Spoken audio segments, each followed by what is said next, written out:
मराठवाड्याचे माजी विभागीय आयुक्त तसेच जालन्यातील भूमिपुत्र मधुकर राजे आर्दड यांनी नुकताच पत्रकार परिषद घेऊन जालना जिल्ह्यातील घनसावंगी विधानसभा क्षेत्रातून त्यांनी आपली उमेदवारी जाहीर केलेली आहे। अर्थात ते या ठिकाणाहून निवडणूक लढवणार आहेत, ते आपल्याबरोबर आहेत। आर्दड साहेब, आता एक प्रश्न पडतो की नेमकं तुम्ही कोण्या पक्षामधून उमेदवारी घेणार किंवा कोण्या पक्षात जाणार? पक्षाबाबतचा निर्णय ॲक्च्युली मी एक जनसंवाद यात्रा 19 तारखेपर्यंत नियोजित केलेली आहे। ती 31 तारखेला संपेल। या जनसंवाद यात्रेमध्ये मी संपूर्ण मतदारसंघामधील मतदारांशी, त्यांच्या प्रश्नांशी, त्यांच्या अडीअडचणीबाबत चर्चा करणार आहे। सोबतच मी त्यांच्याशी हे पण बोलणार आहे की त्यांना मी कुठल्या पक्षाकडनं या मतदारसंघातून निवडणूक लढवणं आवडेल, हे पण त्यांचं एक लोकमत मी घेणार आहे। त्यानंतर मी माझे कार्यकर्ते आहेत त्यांच्यासोबत चर्चा करून मी कुठल्या पक्षामार्फत उमेदवारी प्राप्त करून घ्यायची आणि निवडणूक लढवायची याबाबत घोषणा करेल। यदा कदाचित कोण्या पक्षातून तुम्हाला तसा सन्मान मिळाला नाही तर अपक्ष म्हणून देखील तुमची तयारी होऊ शकतं। तसंही अपक्षही होऊ शकतं किंवा कोणाच्या पाठिंब्यावरही मी उभा राहू शकतो। त्याचं कारण असं की मला असं वाटतं की एकंदरीत माझा जो काही प्रशासकीय कार्याचा अनुभव आहे, माझी जी काही प्रतिमा आहे, आणि जालना जिल्ह्यामध्ये सुद्धा राज्यामध्ये वेगवेगळ्या पदावर मी काम केलेलं आहे। लोकांच्या प्रश्नाची मला जाण आहे, अनेक प्रश्नांची मी सोडवणूक केलेली आहे आणि याची माहिती शासनामधल्या प्रमुख पक्षाच्या लोकांना आहे। त्यामुळे मला शक्यतो असं वाटत नाही की कुठल्याही पक्षामार्फत मला तिकिटाबाबत विचारलं जाणार नाही। परंतु जर नाही झालं तरी मी या निवडणुकीला सामोरे जाणार आहे आणि यासाठी म्हणून जे समविचारी मला मदत करतील किंवा पाठिंबा करतील त्यांची मदत घेऊन मी माझी पुढची वाटचाल करणार। काल तुम्ही मनोज जरांगेंची भेट घेतली, अर्थात अपक्ष म्हणून जर त्यांचा पाठिंबा मिळत असेल तर किंवा त्या पद्धतीने काही तुमची चर्चा झाली? चर्चा तशी त्यांच्यासोबत झालेली नाही। त्यांच्यासोबतचे माझे संबंध विभागीय आयुक्त असल्यापासूनचे आहेत। त्यांच्या संपूर्ण आंदोलनाचं मी जे निरीक्षण केलेलं आहे, त्या आंदोलनामध्ये वेगळ्या प्रकारच्या जबाबदाऱ्या मी पार पाडलेल्या आहेत। इव्हन मराठा आरक्षणाचा जो विषय होता त्यामध्ये सुद्धा मी संपूर्ण मराठवाड्यातल्या 8 जिल्ह्यामध्ये वेगळ्या पद्धतीचं जे कामकाज पार पाडायचं होतं आणि हैदराबाद येथे जाऊन येथील रेकॉर्डमधलं जे काही आपलं रेकॉर्ड आहे ते सुद्धा उपलब्ध करायचं होतं। त्या ठिकाणच्या लोकांशी जी चर्चा, विचारविनिमय करायचा होता, या सगळ्या गोष्टी मी केलेल्या आहेत। त्यामुळे कदाचित ह्या त्यांची जी मागणी आहे किंवा त्यांची जी मागणी होती त्याला पूरक असे रेकॉर्ड उपलब्ध करण्यामध्ये माझा बऱ्यापैकी पाठपुरावा राहिलेला याची त्यांना माहिती आहे। इतर सर्व संबंधितांनाही त्याची माहिती आहे। तर त्यामुळे तेही कदाचित माझ्या बाबतीमध्ये त्यांची सहानुभूती असेल असं मला वाटतं। तुम्ही काही म्हणजे मागणार आहात ते सुद्धा काही, समजा भविष्यात त्यांनी अपक्ष उमेदवार उभे करण्याचं ठरवलं तर तो निर्णय त्यांचा असेल। मी स्वतःहून मागण्यापेक्षा मला वाटतं की माझी जनसंवाद यात्रा जेव्हा संपेल त्यावेळेस मला एक अंदाज येईल की मी साधारणतः कुठल्या पक्षाकडे किंवा कुठल्या जसं की आपण जरांगे साहेबाचं नाव घेता त्यांच्याकडे मागणी केली पाहिजे वगैरे, याचं साधारणतः मी अनालिसिस करेल आणि त्यावर नंतर मी निर्णय घेईल। बरं, आता निवडणुकीला समोर जाताना एक भूमिका तुम्हाला निश्चित विचारली जाणार आहे की मनोज जरांगेंची जी मागणी आहे त्या मागणीला नेमकं तुमचं त्यावरती काय मत आहे? सरसगट कुणबी प्रमाणपत्र ही जी मागणी आहे मराठवाड्याच्या हद्दीपर्यंत मी बोलेल, कारण त्या समितीचा मी सदस्य होतो।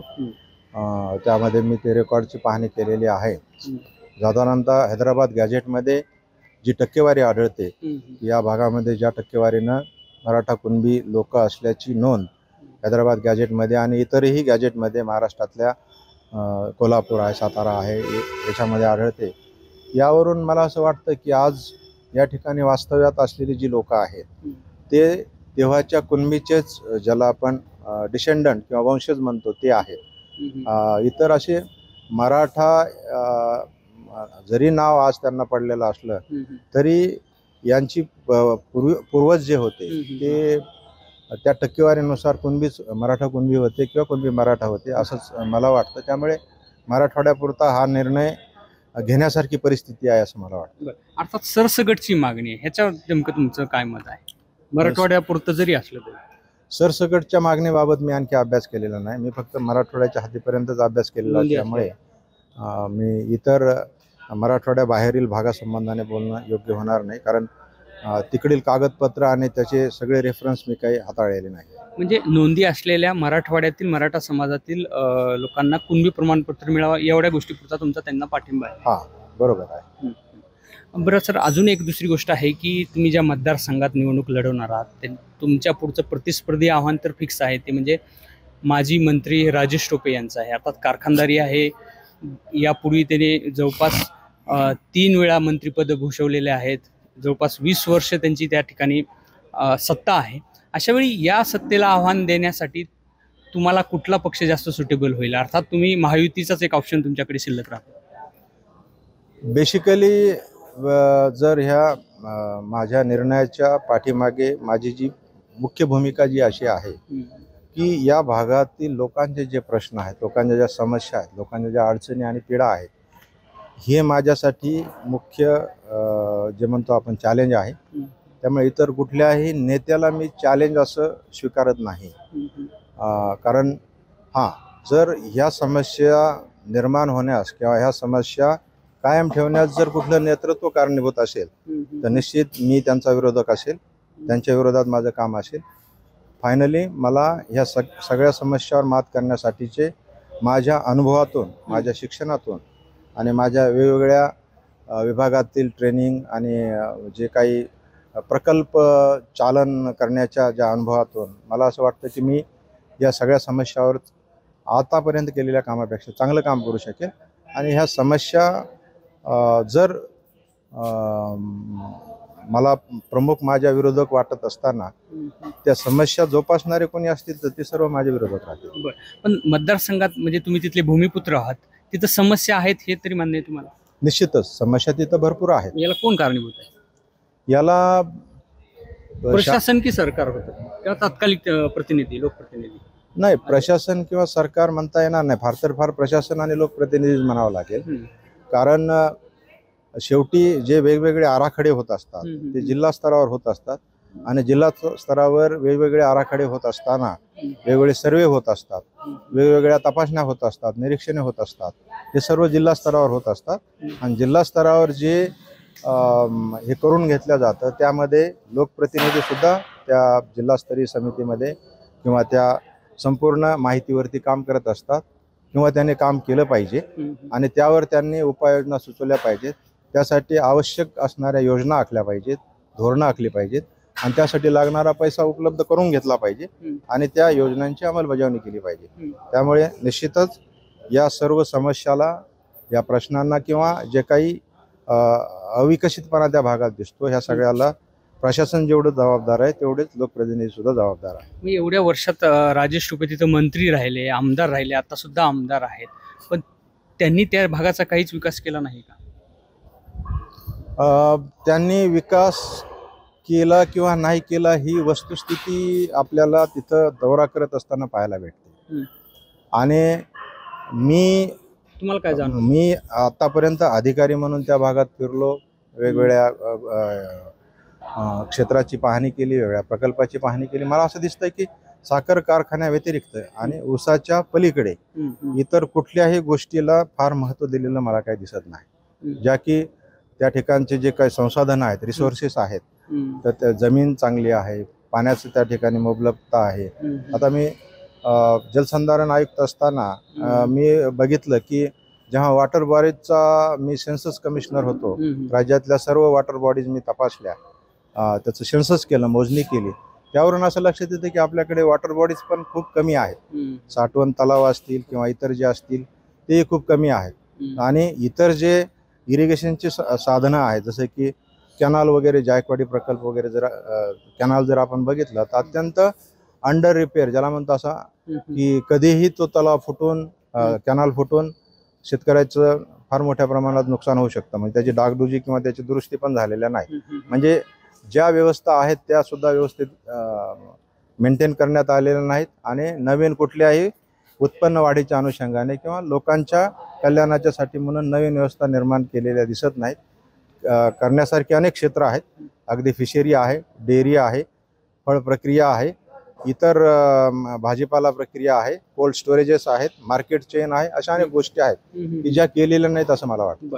मग ऊसाच्या भोवतीच हे राजकारण फिरलं का घनसावंगी मतदारसंघामध्ये? त्याचा कुठंतरी तिथली जनता फटका सहन करते किंवा त्या ऊसाच्या नावाखालीच राजकारण केलं गेलं का?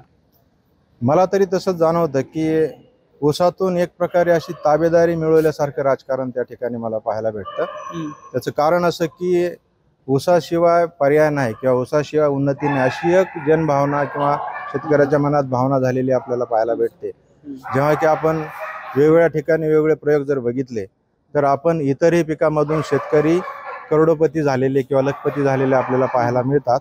मात्र त्यासाठी आपल्याला नवीन ॲग्रिकल्चर प्रॅक्टिसेस, इंटेन्सिव्ह फार्मिंग असे नवीन नवीन प्रयोग आपल्याला करता आले पाहिजेत. त्यासाठी जे शासकीय विभाग असतात त्यांच्या मार्फत योजना आखता आल्या पाहिजेत आणि त्यासाठी म्हणून जी काय लिडरशिप द्यायला पाहिजे ती लिडरशिप आपल्याला देता आली पाहिजे असं मला वाटतं. एक शेवटचा प्रश्न, मधल्या काळात तुम्ही देखील म्हटलेलं होतं भाषणामध्ये, मी ऐकलं की कुठेतरी मुख्यमंत्री एकनाथ शिंदे अनुकूल आहेत तुमच्या बाबतीमध्ये.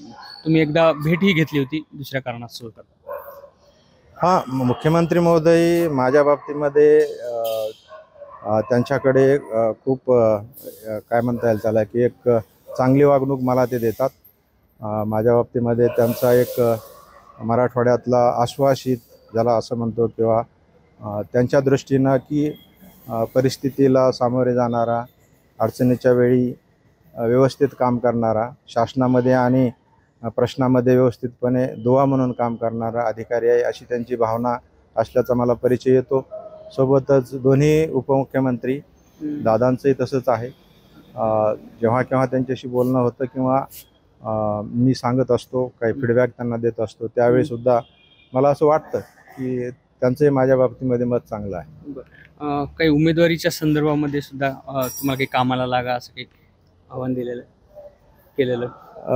तसं कामाला लागा हे तसं म्हणण्यासाठी मी आणखी त्यांच्याकडे गेलो नाही की त्यांना जर मी मागायला गेलो तर ते कदाचित म्हणतील, पण मी आणखी त्यांना स्पष्टपणे असं मागितलेलं नाही. जाणार आहात का नाही म्हणजे? आता महायुतीचं ऑप्शन जनसंवाद यात्रेमधून मी जरा जनमानसाची सेन्स घेतो, त्यांचं मन काय ते जाणून घेतो. लोकांची भावना एकदा जाणवल्यानंतर मग मी माझा निर्णय घेऊन त्याला पोषक अशा प्रकारे पक्षाकडे जाऊन उमेदवारी बाबत विनंती करेल. अर्थात आता तुमच्याकडे दोनच ऑप्शन, एक तर अपक्ष किंवा महायुती. ठीक आहे ना, कुठलेही ऑप्शन असलं तरी काय फरक पडत नाही. खरं तर अद्यापर्यंत त्यांनी कोण्या पक्षात जायचं हे जाहीर केलेलं नाही. मात्र आज त्यांनी पत्रकार परिषदेमध्ये हे स्पष्ट केलेलं आहे की येणाऱ्या काळामध्ये विधानसभेचा घनसावंगीमधून मी उमेदवार असणार आहे. रवी मुंडे, एबीपी माझा, जालना. एबीपी माझा, उघडा डोळे बघा नीट.